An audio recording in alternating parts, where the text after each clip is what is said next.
दोस्तों free study 24 YouTube channel में आपका बहुत बहुत स्वागत है। आज हम पढ़ने वाले हैं क्लास 11th के रसायन विज्ञान का चैप्टर दूसरा का लेक्चर नंबर 9वां है। इस चैप्टर का 9वां लेक्चर है। आप पिछले वीडियो में को देख सकते हैं प्ले लिस्ट में जाकर। तो आज पढ़ने वाले हैं हाइड्रोजन रेखा का स्पेक्ट्रम। हाइड्रोजन रेखा देखी स्पेक्ट्रम। जब हाइड्रोजन गैस में मतलब कोई भी हाइड्रोजन गैस उसमें क्या करना है, विद्युत विसर्जन कराता है। मतलब क्या उसमें विद्युत प्रवाही की जाती है। तो H2 के अणु क्या होते हैं, वियोजित होते हैं, मतलब टूट जाते हैं। क्या हो जाते हैं, उच्च ऊर्जा वाले हाइड्रोजन परमाणु को क्या करेंगे, दे देंगे। वियोजित होकर मतलब क्या, अलग होकर क्या करेंगे, अधिक ऊर्जा वाले हाइड्रोजन परमाणु क्या करेंगे, दे देते हैं। जो विविध तापमान क्या भिन्न भिन्न आवृत्तियों वाले विद्युत चुंबकीय विकिरण क्या करते हैं, उत्सर्जित करते हैं। क्या प्रकाश हमेशा क्या करते हैं, उत्सर्जित करते रहते हैं।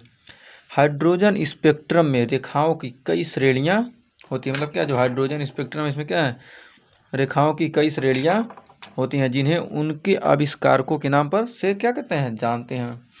बामर हो गए, लाइमन हो गए, पासन हो गए, ब्रैकेट हो गए, फंड हो गए, ये सब क्या थे, सब वैज्ञानिक थे। इनके नाम पे क्या किया गया, श्रेणियों को जाना गया।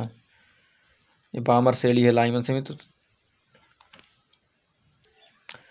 तो सर्वप्रथम बामर साहब थे। उन्होंने क्या किया, सन 1885 में प्रायोगिक परीक्षणों के आधार पर बताया। मतलब क्या, प्रयोग करके क्या, परीक्षण के आधार पर क्या किया, बताया कि यदि स्पेक्ट्रमी रेखाओं को, मतलब क्या, जो स्पेक्ट्रम मतलब क्या, जो प्रकाश देती है, मतलब क्या, स्पेक्ट्रमी रेखाओं को तरंग संख्या न्यू बार के रूप में क्या किया जाए, व्यक्त किया जाए।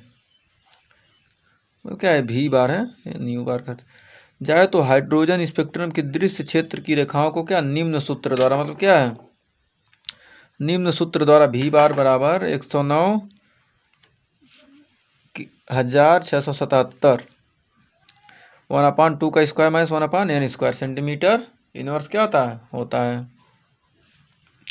जहाँ क्या है, यम एक पूर्णांक जिसका मान क्या, 2 या 3 से लेकर क्या है, अधिक रहेगा। मतलब 2 या 3 से क्या हो जाएगा, अधिक होगा। अर्थात 2 3 4 5 ... हो सकता है। तो देखिए सबसे पहले क्या, ये पाश्चन श्रेणी है। मतलब कि यहाँ से क्या है, ये प्रथम ऊर्जा स्तर में क्या है, ये लाइमन श्रेणी।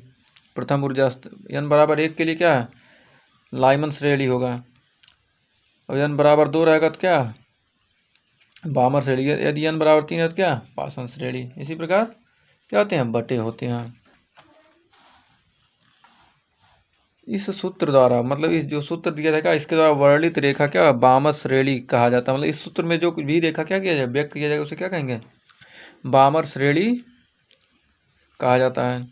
हाइड्रोजन स्पेक्ट्रम, जो हाइड्रोजन स्पेक्ट्रम उसमें क्या, केवल इसी श्रेणी की रेखाएं क्या होती हैं, विद्युत चुंबकीय स्पेक्ट्रम के, मतलब क्या, विद्युत चुंबकीय जो स्पेक्ट्रम होता है उसको क्या, देखने वाले क्षेत्र में क्या होती है, प्राप्त होती है। मतलब दृश्य, मतलब देखा जा सकने वाला।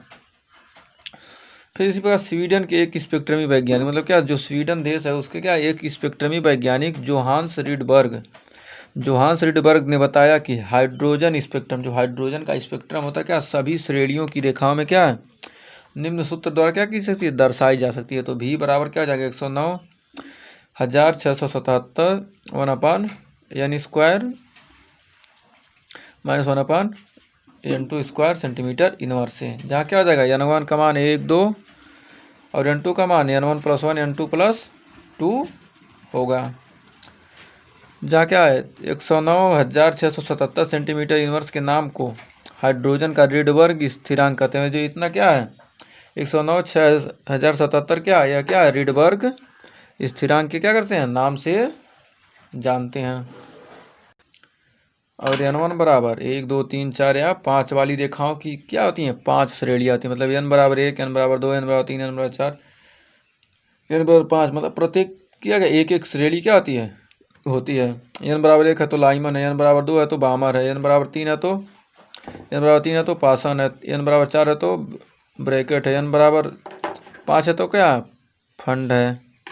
ये सब क्या करती हैं, स्पेक्ट्रमी क्षेत्र क्या होता है, पराबैंगनी लाइमन में, बामर में दृश्य, पाषाण में अवरक्त, ब्रैकेट में अवरक्त, फंड में अवरक्त होता है। ये सब क्या करती हैं, ये सब श्रेणियाँ कहलाती हैं। हाइड्रोजन का रेखा स्पेक्ट्रम, जो हाइड्रोजन का रेखा स्पेक्ट्रम होता है क्या, सभी तत्वों के रेखा स्पेक्ट्रम की तुलना में क्या होता है, बहुत ही आसान यानी कि सरल होता है। भारी परमाणुओं का रेखा स्पेक्ट्रम, जो भारी परमाणु होते हैं मतलब क्या, बहुत ही ज़्यादा भारी वजन में क्या होते हैं, भारी होते हैं, उनकी रेखा स्पेक्ट्रम क्या होती है, बहुत ही जटिल यानी कि कॉम्प्लेक्स होती है, मतलब क्या, बहुत ही कठिन होती है।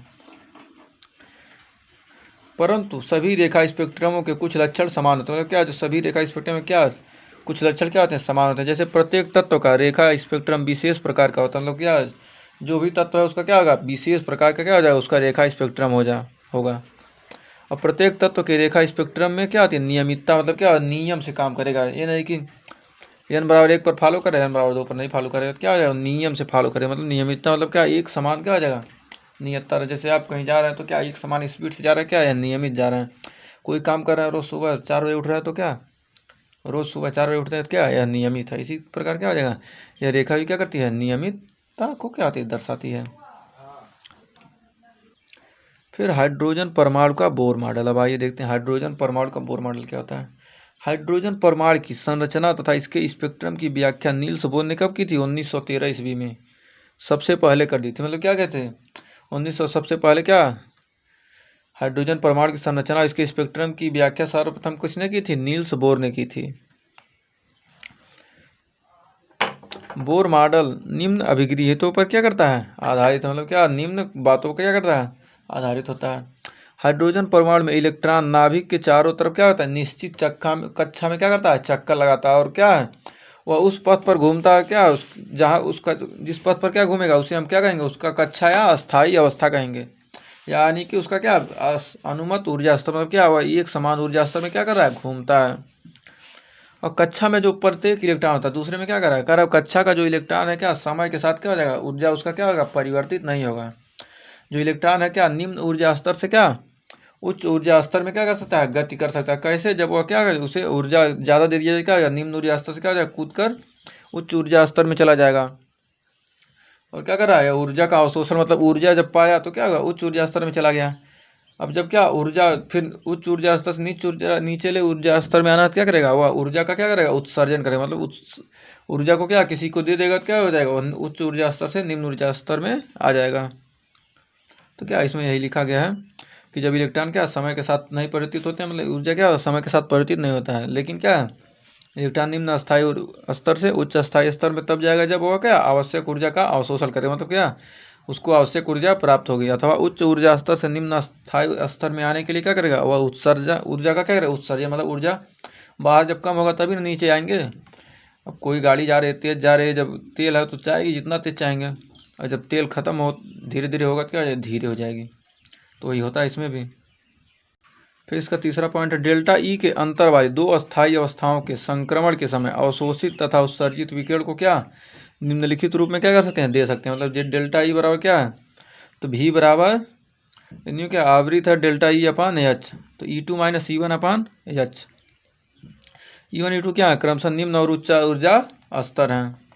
इस समीकरण को क्या बोर की आवृत्ति का नियम कहते हैं। मतलब क्या ये न्यू है, मतलब भी नहीं है, मतलब ये न्यू भी की तरह ही होता है, ऐसे भी की तरह ही होता है। तो क्या करते हैं उसको न्यू, यानी कि ये आवृत है, इसे क्या कहेंगे, बोर आवृत का नियम कहते हैं। फिर चौथा पॉइंट क्या कह रहा है कि इलेक्ट्रॉन का कोणीय संवेग, कोणीय संवेग के बारे में क्या, कोणीय संवेग बराबर क्या होता है, आई इंटू ओमेगा। तो आई इंटू ओमेगा, आई बराबर देख देंगे एम भी,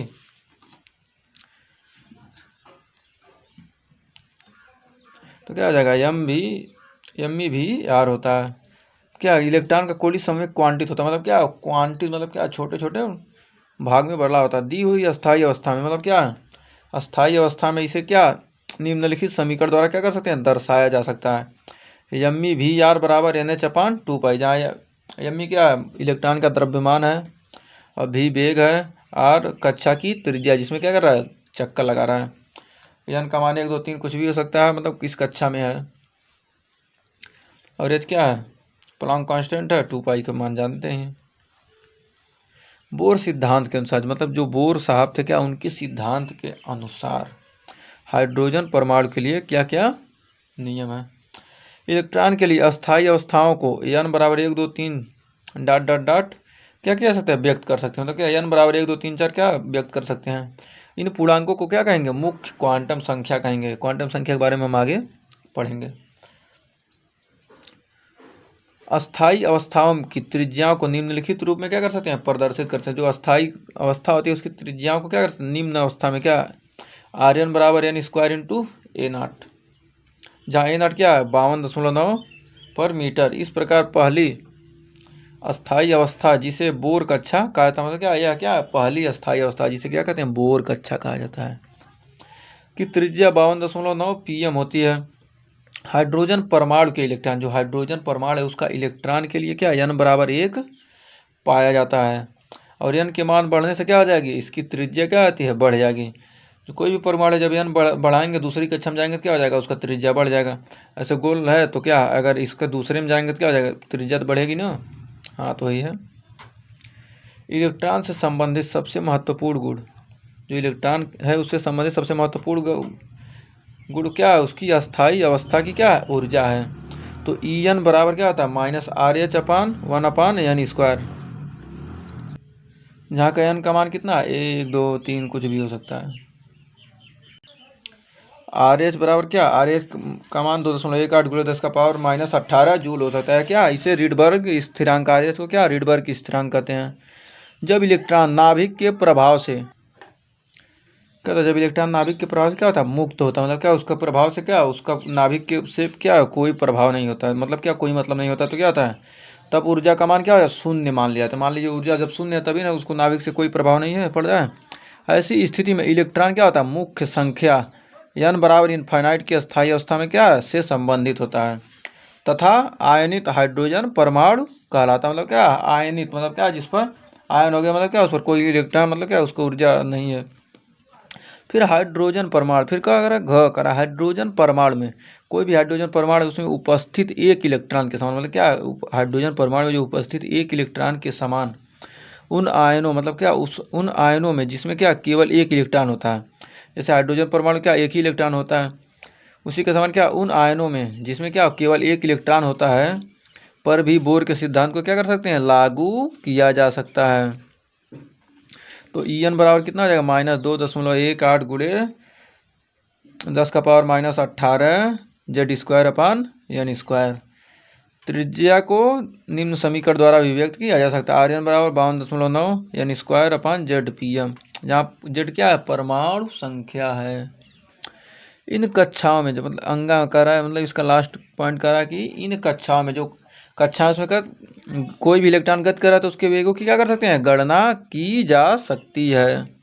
हाइड्रोजन के रेखा स्पेक्ट्रम की व्याख्या, ये हाइड्रोजन के रेखा स्पेक्ट्रम जो होता है उसकी व्याख्या करते हैं।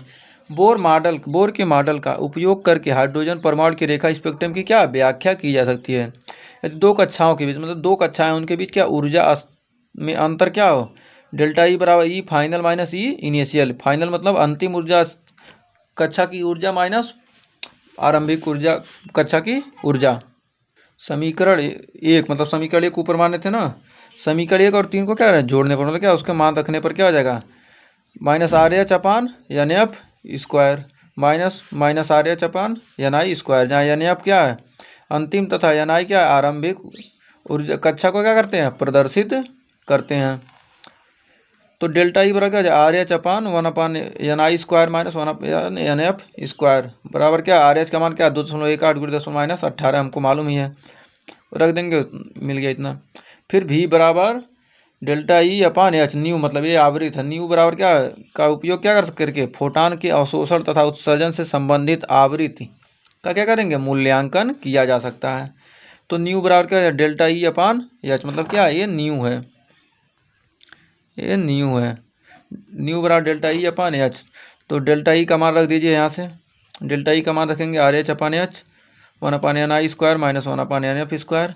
तो क्या RH का मान 2.18 × 10⁻⁻18 जूल, और H प्लांक कांस्टेंट है, इसका मान रख देंगे 6.626 × 10⁻34 जूल सेकंड। इसको भाग देने पर देखिए क्या आता है, भाग देने पे आ जाएगा 3.29 × 10⁻15। तो n/ni 1/ni² - 1/NF² क्या हो जाएगा? हर्ट आएगा। ये फ्रीक्वेंसी है, मतलब आवृत्त है। आवृत्त है क्या? उसको मात्रा क्या होगा? हर्ट्ज ही होगा। फिर संगत तरंग दैर्ध्य यानी न्यू बार बराबर, मतलब उसके संगत तरंग दैर्ध्य न्यू बार बराबर क्या हो जाएगा? तो न्यू बराबर भी अपान सी होता है, मतलब क्या वेग बटे चाल भी अपान सी। तो आप संगत तरंग दैर्ध्य, तो भी बराबर कितना है, भी बराबर आ गया भी अपान सी। भी बराबर क्या आर एच अपान एच इंटू एन आई रख दिए, भी का मान रख दिए, ये आवृत था ना, ये न्यू आवृत था, आवृत अपान सी प्रकाश का वेग, आवृत बटे प्रकाश के वेग यानी प्रकाश का चाल। तो आर एच अपान कितना इतना आया था, तो क्या आर एच अपान एच का मान कितना आया 3.29 गुणे 10 का पावर 15 सेकेंड इनवर्स आया। तो फिर क्या ए सी क्या प्रकाश का वेग, प्रकाश की चाल है, प्रकाश की चाल क्या 3 गुणे 10 का पावर 8 मीटर प्रति सेकंड। तो क्या इतना रख देंगे, फिर ये तो है ही है, उतार देंगे। फिर कितना इसमें इससे भाग दे देंगे, कितना जाएगा 0.0967 गुणे 10 का पावर 7 आ जाएगा। 1/n1 square N I square minus 1/nf square metre inverse क्या आ जाएगा, आ जाएगा संगत तरंग दैर्ध्य। अवशोषण में जब अवशोषण होता है उसमें स्पेक्ट्रम क्या होता है, यानी फाइनल क्या आ जाएगा अधिक होगा है तब एन आई, और कोष्ठक में दी गई मात्रा मतलब क्या कोष्ठक में दी गई मात्राएं क्या होंगी धनात्मक होंगी। यदि एन एफ अधिक है तो एन आई कम है तो क्या कोष्ठक में दी गई मात्राएं धनात्मक होती हैं, तथा ऊर्जा का अवशोषण होगा मतलब क्या ऊर्जा को क्या करेगा अवशोषित करेगा मतलब ग्रहण करेगा। दूसरी ओर उत्सर्जन स्पेक्ट्रम में एन आई यदि अधिक है और एन एफ कम होता है तो क्या होता है डेल्टा आई क्या होगा ऋणात्मक होता है, तथा ऊर्जा क्या होती है मुक्त होती है। ऊर्जा क्या हो जाएगी मुक्त होगी मतलब क्या बाहर निकलेगी। किसी स्पेक्ट्रमी रेखा की तीव्रता इस बात पर निर्भर करती है कि क्या एक समान तरंग दैर्ध्य या आवृत्ति वाले कितने फोटॉन क्या रहे हैं अवशोषित हो रहे हैं या उत्सर्जित हो रहे हैं। तो फ्रेंड्स आज का वीडियो हमारा यहीं समाप्त होता है। अगर आपको वीडियो पसंद आया तो लाइक शेयर कमेंट करना ना भूलें। ऐसे ही वीडियो देखने के लिए आप हमारे प्लेलिस्ट में विजिट करके देख सकते हैं, आपको हर क्लास का वीडियो मिल जाएगा। तो थैंक यू फ्रेंड्स, मिलते हैं नेक्स्ट वीडियो में।